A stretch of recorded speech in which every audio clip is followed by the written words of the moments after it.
আসসালামু আলাইকুম ফ্রেন্ডস, সবাই কেমন আছেন? আমরা আলহামদুলিল্লাহ ভালো আছি। আরও একটি নতুন ব্লগ নিয়ে হাজির হয়ে গেলাম আপনাদের সামনে।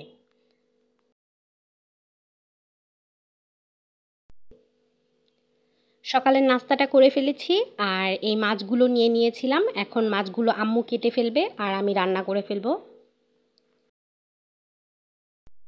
আর ইলিশ মাছ আজকে পেঁয়াজ দিয়ে ভুনা করব। তার জন্য পেঁয়াজ আর কাঁচামরিচটা ভেজে নিচ্ছি প্রথমে।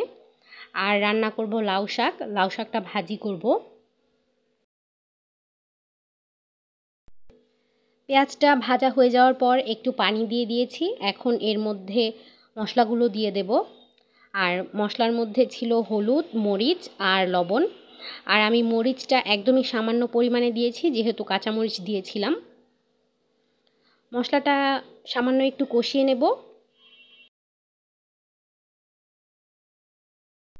আর ইলিশ মাছের মশলাটা কষানো হতে থাক, ততক্ষণে আমি শাকের জোগাড়টা করে ফেলি। এইদিকে শাকের মধ্যে দিয়েছি সিম আর আলু, আর লাউ শাকটা ধুয়ে তারপর এর মধ্যে দিয়ে দিচ্ছি। আর দিয়েছি পেঁয়াজ, কাঁচামরিচ। আর এইদিকে তো মশলাটা কষানো হয়ে গেছে, পেঁয়াজটাও খুব ভালোভাবে সেদ্ধ হয়ে গেছে। এর মধ্যে এখন মাছ দিয়ে দেব।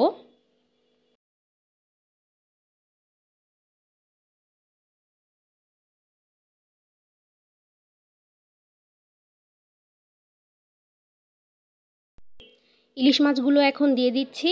আর ইলিশ মাছের সাথে পানিও দিয়ে দেব। সামান্য একটু কষিয়ে নেব।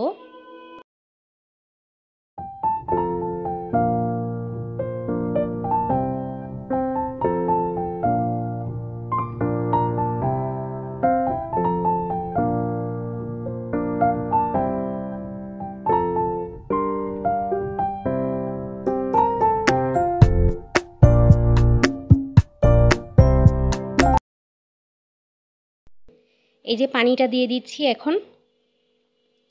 তারপর ইলিশ মাছ সেদ্ধ হতে তো খুব বেশি একটা সময় লাগে না। কিছুক্ষণ জাল করে নেব। তারপর এর মধ্যে দিয়ে দেব টমেটো।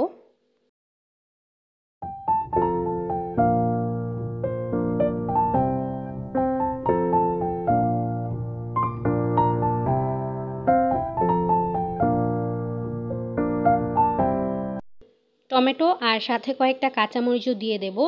যেহেতু ইলিশ মাছ, তাই আর ধনিয়া পাতা দিচ্ছি না।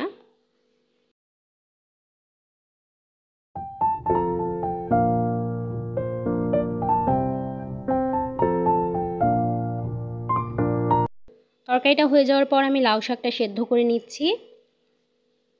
আর লাউ শাকটা সেদ্ধ হয়ে গেছে। এখন আমি লাউ শাকটা বাগার দিয়ে নেব রসুন আর শুকনা মরিচ দিয়ে। এই যে লাউ শাকটা সেদ্ধ করে রেখেছি, বাগার দিয়ে ফেললাম লাউ শাকটা।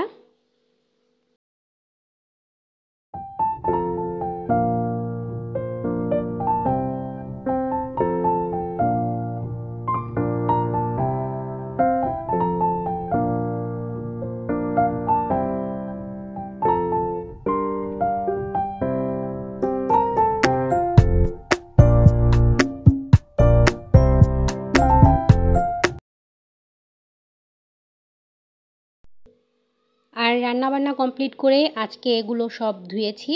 এই যে এগুলো সব ফল ছাদে ছিল। তাই সামনে রমজান আসছে আর ঈদ, তাই এগুলো ধুয়ে নিচ্ছি।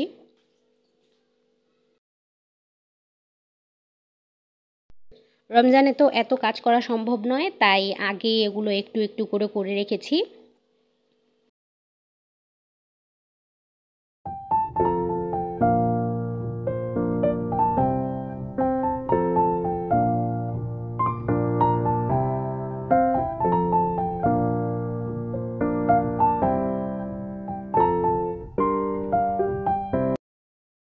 সব কাজ শেষ করে তারপর দুপুরের খাবারটা খেতে বসে পড়লাম। আর প্রথমে আমি লাউ শাক দিয়ে ভাতটা খেয়ে নিচ্ছি। গরম গরম ভাতের সাথে লাউ শাক কিন্তু খুবই ভালো লেগেছে আজকে।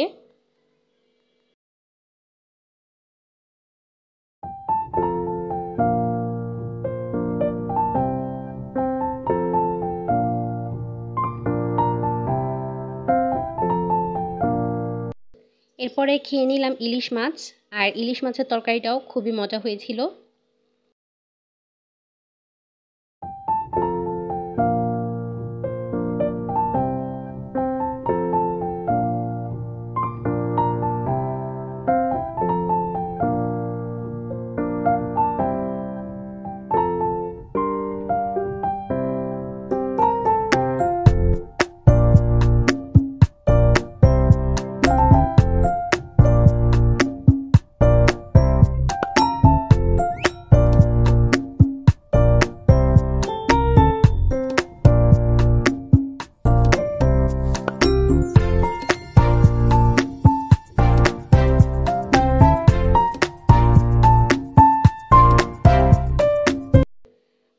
শেষ করে বিকেলের কাজ টাজ শেষ করে তারপর সন্ধ্যার দিকে একটু নাস্তা করে নিলাম আর আঙুর খেয়েছিলাম। আঙুরগুলো খুবই মিষ্টি ছিল। তারপরে খেয়ে নিলাম চা, আর চায়ের সাথে বিস্কিট খেয়েছিলাম। আর এই তো আজকের ভিডিওটা এ পর্যন্তই। যদি ভালো লেগে থাকে অবশ্যই একটি লাইক দিয়ে যাবেন, আর যদি আপনি আমার চ্যানেলটায় নতুন হয়ে থাকেন তবে প্লিজ চ্যানেলটা সাবস্ক্রাইব করবেন। আজকে এ পর্যন্তই। ইনশাল্লাহ দেখা হবে আগামীকাল নতুন আরও একটা ব্লগ নিয়ে। ততক্ষণ পর্যন্ত সবাই ভালো থাকবেন, সুস্থ থাকবেন এবং আমাদের জন্য দোয়া করবেন। আল্লাহ হাফেজ।